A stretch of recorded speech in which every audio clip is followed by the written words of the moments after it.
Assalamualaikum warahmatullahi wabarakatuh. Jumpa lagi dengan podcast SMA Muhammadiyah 1 Yogyakarta. Podcast kita, bincang-bincang kita.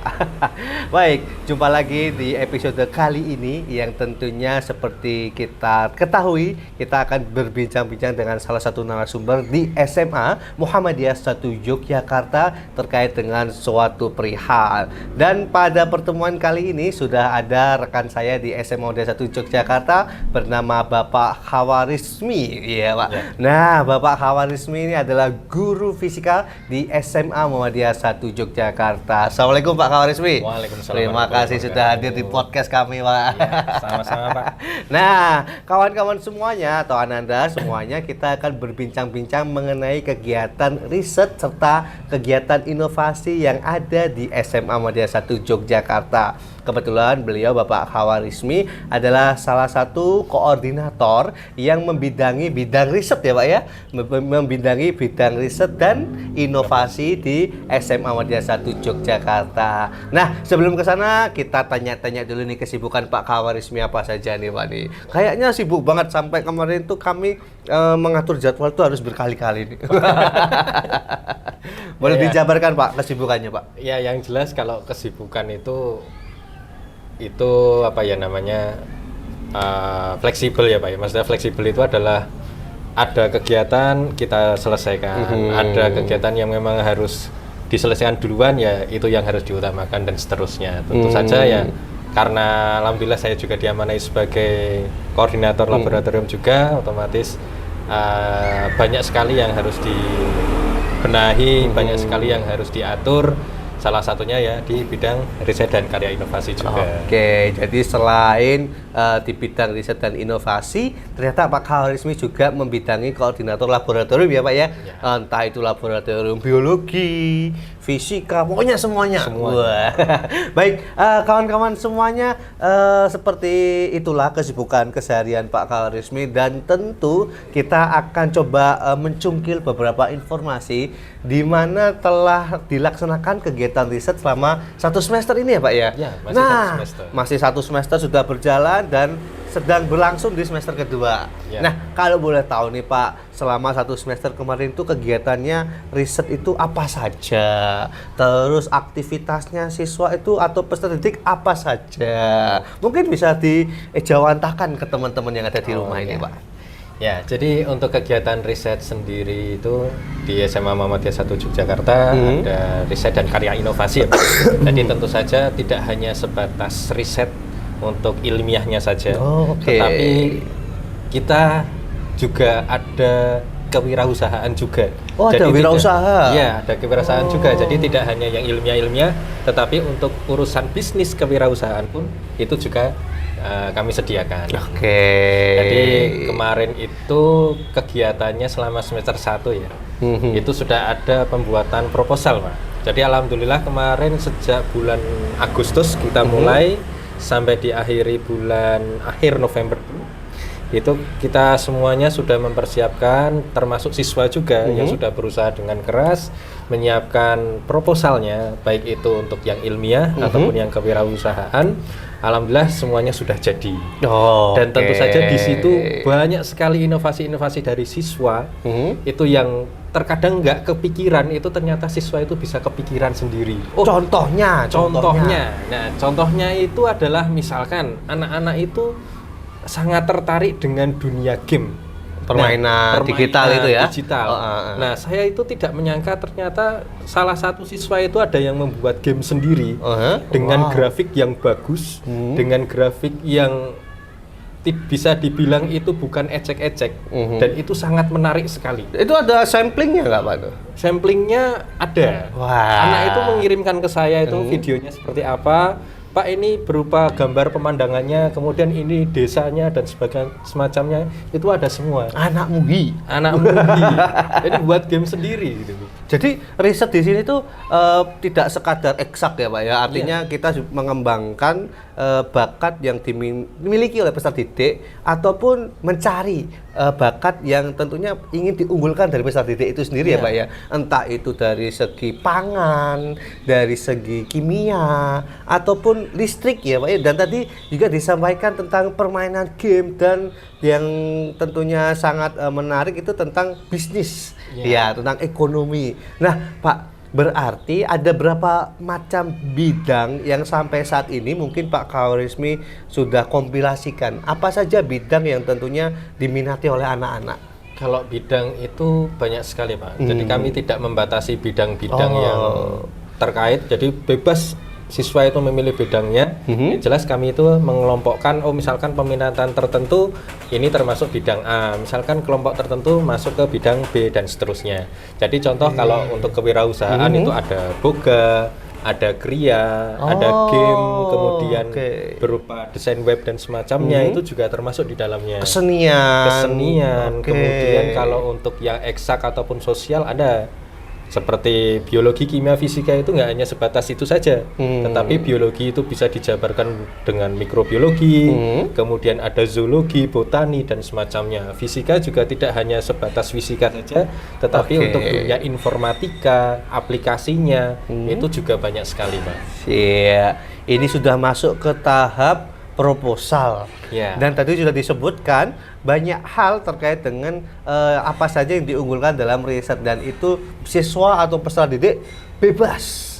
Nah Pak, boleh tahu juga nih Pak, kalau tadi kita sudah dengar ada proposal, ada pengajuan kegiatan, tentunya ada puncak nih Pak. Puncak kegiatan.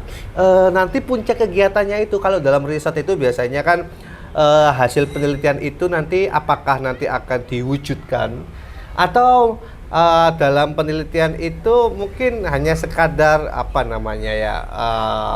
main plan saja, atau nanti di akhir semester 2 ini ada kejutan nih Pak nih di dalam kegiatan riset dan inovasi ini. Ya, jadi begini Pak. Untuk riset sendiri itu kan sifatnya berkelanjutan.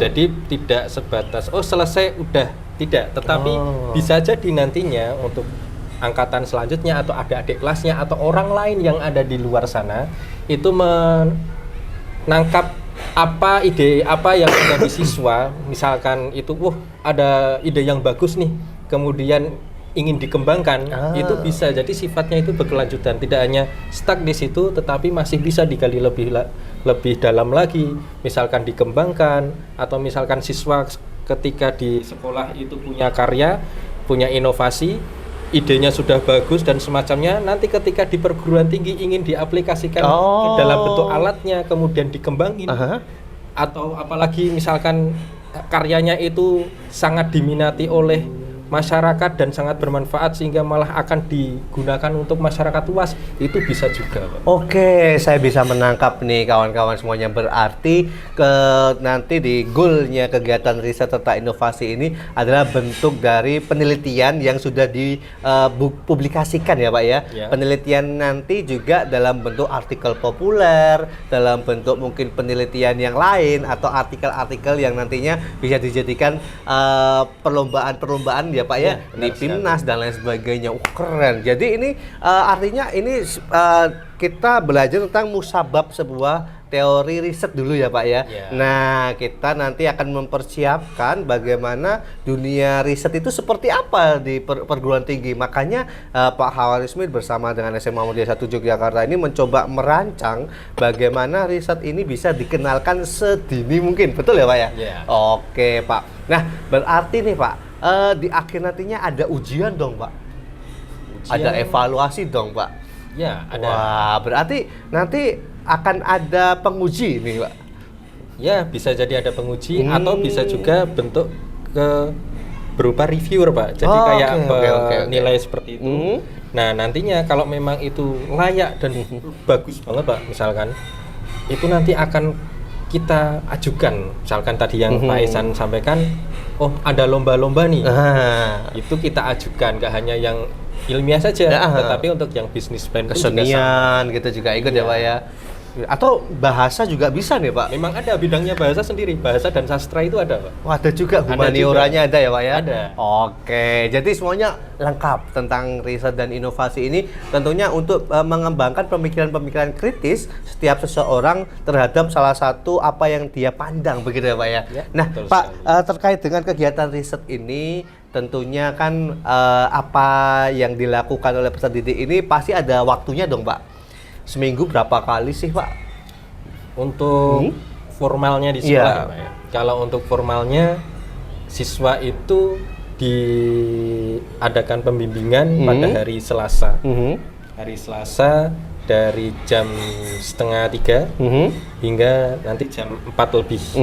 Nah, itu waktunya. Iya. Nah, namun tidak terus terbatas di situ saja. Iya. Yang jelas, misalkan siswa ingin bimbingan lebih lanjut, itu kami layani. Misalkan siswa ingin berkonsultasi, itu juga kami layani. Jadi demi kemajuan siswa dalam melakukan penelitian, itu akan kami layani, Pak. Jadi ini sudah terjadwal. Sudah. Nah, sudah terjadwal dan akan terlaksana lagi di semester 2 ini ya Pak ya. Dan di akhir semester ini akan ada mungkin kumpulan antologi riset ya Pak ya. Ya. Nah, nanti bisa dijurnalkan ini, menarik nih. Bisa. Nah, boleh nggak Pak? Kiat-kiat mungkin bagi teman-teman yang di rumah, kok ya saya tertarik ya. Ada yang mungkin suka dengan riset, terus ikut lomba-lomba tentang riset nasional dan lain sebagainya di tingkat SMA atau SMP. Mungkin ada kiat-kiatnya Pak untuk kita itu terus konsisten. Apa sih melakukan riset itu, ada nggak manfaatnya itu? Nah, Ya, oke. Jadi Pak Ican menanyakan adakah manfaatnya? Memang sangat bermanfaat. Manfaatnya dari apa sih? Manfaatnya adalah untuk mengatasi masalah. Oke. Jadi riset itu kenapa kok dilakukan? Itu mesti karena didasari dengan masalah. Karena setiap penelitian ataupun apa itu kan mesti didasari dari latar belakang. Masalah apa sih yang akan diselesaikan dan semacamnya. Nah, dari masalah itu kan akan muncul ide-ide unik, ide-ide kreatif bagaimana cara menyelesaikan masalah-masalah ini agar masalah tersebut itu bisa diselesaikan bahkan dengan cara yang mudah. Oke. Nah, begini Pak Ecan, sedikit cerita, saya itu pernah mendapatkan ide. Ini idenya nggak nyangka banget. Jadi masalah jemuran.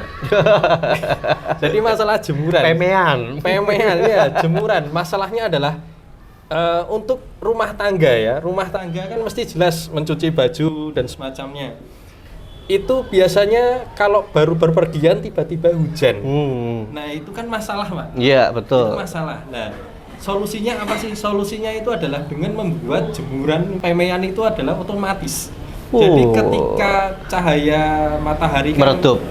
Cahaya matahari kan intensitasnya cahayanya tinggi ya, Pak. Iya, Nah, kena ketika awan. mendung, awan itu kan tingkat intensitas cahayanya kan jadi lebih rendah. Iya, Nah, di situ ada sensor. meredup. Wah, ada sensor. Ada sensor cahayanya, dan ketika cahayanya itu sudah mulai redup dengan batas tertentu, Hah? maka pemeannya itu akan bergerak secara otomatis masuk ke rumah. Oh. Jadi dibuat semacam jemurannya mekanik seperti itu. masuk otomatis. Masuk otomatis. Jadi ketika panas lagi itu jemurannya keluar sendiri. Iya. Nanti ketika udah redup dan mendung itu ada sensor air juga, kelembapan itu Pak. Itu akan masuk lagi jemurannya. Jadi ketika ditinggal itu tenang. Aman. Nah, itu kan dari masalah ada solusi, dan itu Sebuah riset. inovasi dia. Dari riset muncul inovasi. Iya.